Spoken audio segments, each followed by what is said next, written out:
Saya kira Jokowi berubah. Sekarang seleranya tuh aneh. Saya bukan mengkritik, itu memang begitu. Jokowi itu sekarang terpengaruh Didi, barangkali jadi dia itu aneh gitu ya. Saya juga punya dari Jenderal Soeharto dulu standar penghargaan Orde Baru. Kasihan. Wewe, apa kabar? Baik. Ini dalam Tiga. Jangan lupa subscribe. Oh ya, subscribe. Apalagi we? Like. Terus? Like. Ya. Terus? Lupa lagi. Komen.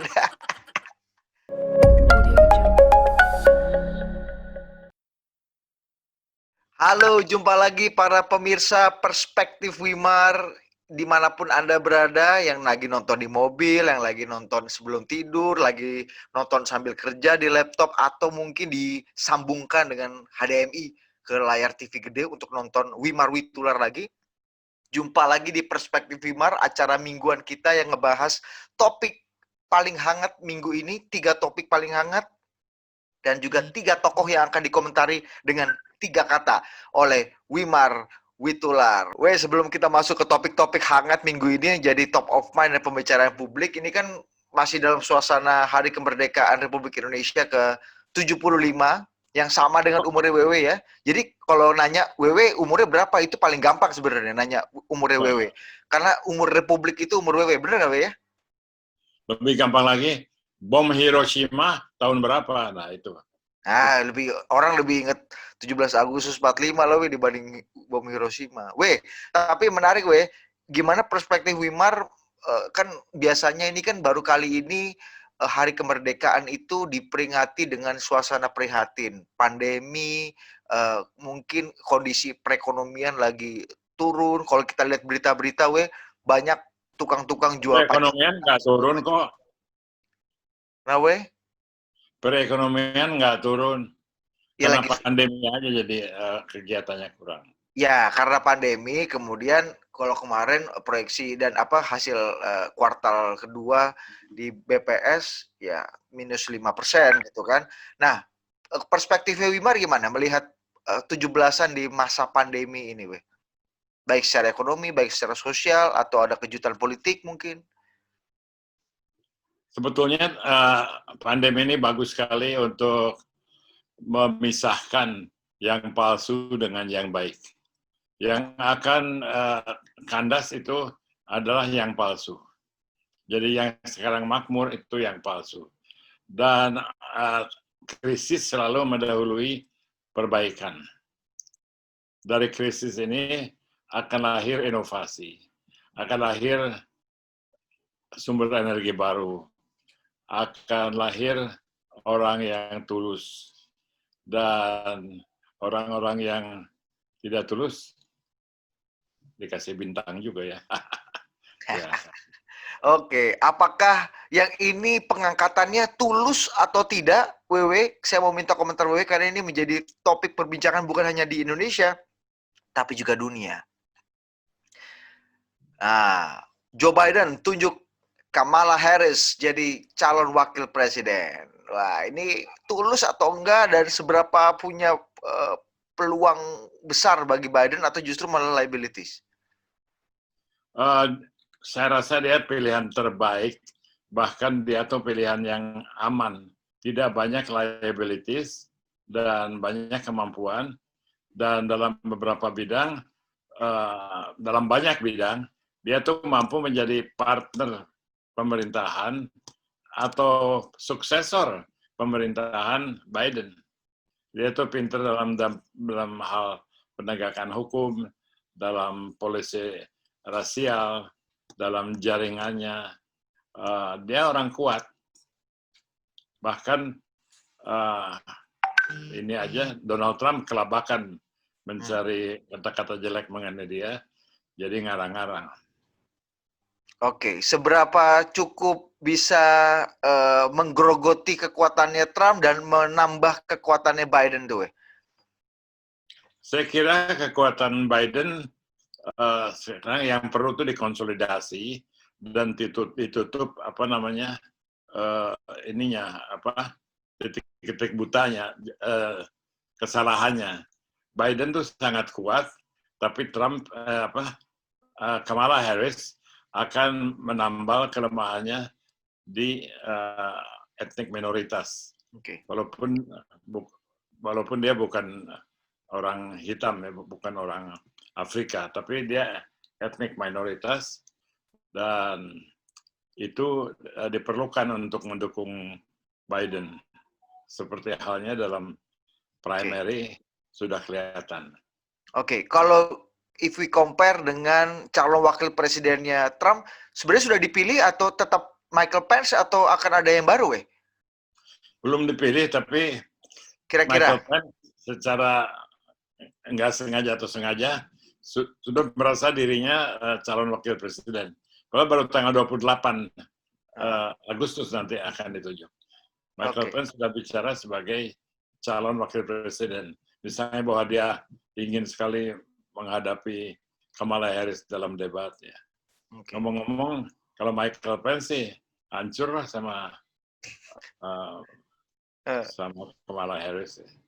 Oke. Susah juga milih calon wakil presiden. Kecuali dia putus asa dulu milih Ivanka kali ya. Kalau yang lainnya pasti dia tidak puas. Kenapa Trump belum memilih calon wakil presidennya? Dan apa yang membuat Trump mungkin memilih Pence atau tidak memilih Pence lagi ke depan? Pasti Trump akan memilih wakil presiden yang akan membuatnya terpilih, akan mengurangi gap-nya dengan Joe Biden. Dan kenapa belum ditunjuk? Ya karena belum waktunya. Waktunya itu tanggal 28 Agustus pada konvensi Partai Republik. Oke. Dan kalau Wewe lihat gesturnya Trump, naga-naganya, hint-hint dari Trump gimana? Trump itu satu hal yang hebat mengenai Trump, susah ditebak. Jadi no clue ya. Jadi nggak tahu. Tapi kalau saya harus tebak, mungkin saya pikir Mike Pence ya, karena calon lain kira-kiranya nggak akan mau karena nggak akan sanggup. Kamala Harris itu sangat mengerikan untuk Trump aja ngeri. Jadi susah cari. Tadinya mungkin dia bisa nunjuk perempuan juga, minoritas juga seperti yang bekas duta besar di PBB ya. Siapa tuh Nikki Haley ya. Tapi Nikki Haley juga kelas ringan dibandingkan dengan Kamala. Kamala itu bayangin dia itu Jaksa Agung negara bagian California, negara bagian yang kalau dia negara itu adalah ekonomi terbesar ke-8 di dunia. Kira-kira sama dengan Jerman. Dan dalam sebuah film di Netflix, The Politician, bahkan ada satir di situ. Orang yang mau mencalonkan diri jadi gubernur California, salah satu agendanya adalah kita merdeka saja California dari Amerika karena kita bisa berdiri sendiri. Betul. Gitu. Oke, kalau tadi Wewe bilang Trump itu unpredictable, tidak bisa jagain dan tidak ada clue-cluenya. Apakah penghargaan ini ada clue-nya nggak, Weh, dari Jokowi menurut Wewe? Clueable nggak nih? Setelah Fadlizon dan Fahri Hamzah dapat penghargaan, Jokowi, kami berteman. Wah, ini predictable apa mengejutkan, Weh? Mungkin Fahri Hamzah tahu dia bakal dapat penghargaan, makanya dia bilang berteman. Tapi itu cocok untuk seorang yang ingin jadi politikus besar, jadi bohong dia tuh. Seperti Donald Trump tuh, ngomongnya persis bohong. Siapa yang bohong? Fahri Hamzah ngomong gitu. Jokowi yang ngomong, Weh. Jokowi yang ngomong, kami berteman. Ya, bohong juga menurut Detikcom sih ya. Ya, jadi menurut Wewe ini karena memang jasa-jasanya Fahri dan Fadli atau memang ada political purpose lain atau memang? Saya kira Jokowi berubah sejak Didit masuk istana ya. Jadi sekarang seleranya tuh aneh. Saya wartawan istana, Weh, jadi memang keluar masuk istana. Jadi ini buat demokrasi ini sesuatu pembelajaran yang baik atau justru malah sesuatu yang kurang baik? Karena kata Presiden, loh kami bertempur secara ide dalam demokrasi, tapi kami hargai, kami berteman secara pribadi dan saya berikan penghargaan atas jasa-jasanya. Ini contoh yang bagus atau tidak? Baik untuk Ya, kualitas. contoh untuk melihat betapa berubahnya Jokowi itu dari orang yang praktis, pragmatis, mencari orang yang mencoba mencari citra.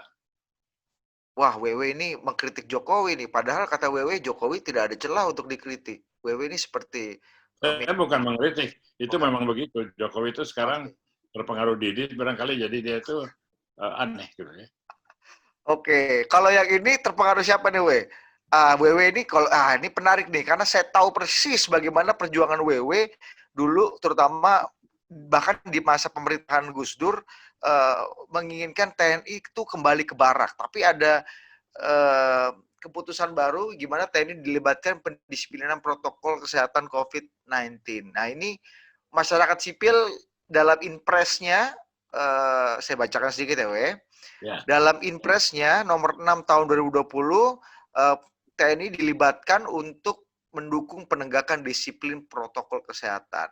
Hal ini tentu saja menimbulkan protes dari kelompok masyarakat sipil yang menganggap bahwa TNI harusnya dibarak saja, biarkan orang sipil yang mengurus. Gimana, Wimar? Kalau di barak nanti itu jadi epicenter lagi, semuanya kena. Lebih baik beredar aja, dan lebih baik ada gunanya daripada zaman dulu tentara itu cuman nembak-nembak preman, itu juga ada gunanya kali ya. Sekarang tentara itu dikerahkan untuk menghadapi ancaman nasional yang nyata-nyata ancaman nasional. Semua tenaga itu harus dikerahkan melawan COVID. Jadi saya setuju. Kekhawatiran masyarakat sipil menurut gue masuk akal nggak? Ini masuk akal karena dia nggak tahu persoalan kali. Ada juga yang bukan protes, suara miring juga ketika presiden mungkin mendukung atau meminta Menteri Pertahanan untuk menggarap proyek ketahanan pangan, food estate di Kalimantan. Gimana, Wimar? Saya kira kalau soal Kalimantan dan Menteri Pertahanan, lebih baik Jokowi itu melaksanakan janji Prabowo untuk mengembalikan tanah yang ratusan hektar di sana waktu kampanye. Dia bilang Oke. Sampai sekarang belum. Coba usulkan ya. Itu yang masyarakat sipil gelisah. Iya.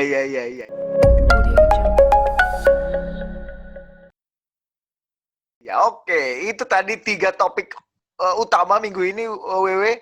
Saya mau kita masuk ke sesi komentar untuk tokoh. Nah, sekarang saya mau kasih gimana 3 kata untuk orang ini. WW tahu nggak dia? Nggak tahu siapa sih. Jerings, SID, Superman is Dead. Nah, dia ini salah satu tokoh yang public figure lah ya, opinion leader lah ya, yang menganggap bahwa corona itu adalah konspirasi WHO. Jadi kita ini dibohongi saja. Dan dia bikin gerakan, akhirnya banyak masyarakat yang percaya bahwa ini sebenarnya konspirasi. Nah, dan kemarin dia ditangkap oleh kepolisian karena gerakannya. Gimana, Wimar? Mungkin kena razia muka jelek ya. Ganteng, ceweknya cakep-cakep, Cewek tuh senang laki-laki yang jelek-jelek. Oh gitu, ya. Pantesan cewek nggak banyak yang nggak senang sama saya ya, cewek-cewek cantik, karena cewek-cewek cantik nggak suka sama yang cakep kayak saya kali ya. Cewek tuh senang preman. 3 kata untuk Jerings. Yang tadi? Iya. Siapa namanya? Jerings. Sungguh amat bodoh. Jadi ini percaya ini bukan konspirasi, pandemi COVID adalah nyata adanya ya, tidak seperti Jerings. Dia percaya kelihatannya. Oke, sungguh sangat bodoh. Oke, next yang kedua saya akan munculkan ini deh, usulannya teman saya Sukiman nih. Oh, kalau usul Sukiman pasti baik. Oh, ini omnya. Omnya Sukiman nih, orang Wonogiri. Iya. Siapa? 3 kata untuk dia yang minggu ini menyita perhatian dengan menunjuk Kamala Harris. Joseph Biden, calon presiden. akan jadi presiden.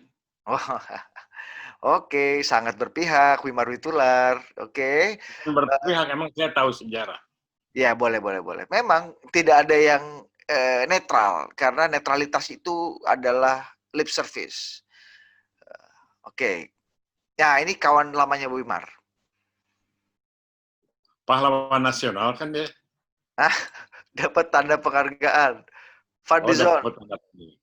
Coba, 3 kata. Kalau soal tanda penghargaan sih, saya juga punya dari Jenderal Soeharto dulu. Tanda penghargaan. 3 kata untuk Fadlizon.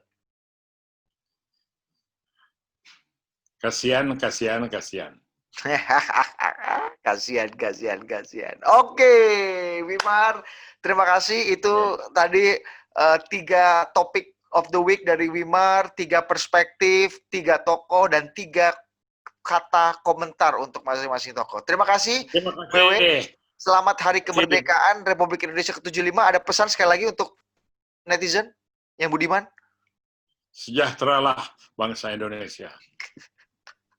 Itulah sang filosofer king, Wimar Witular, yang sudah 5 bulan ada di kamar dan rumahnya, tidak keluar rumah sama sekali. Oke, selamat menikmati sanctuary-nya Wimar yang semakin lama semakin asik.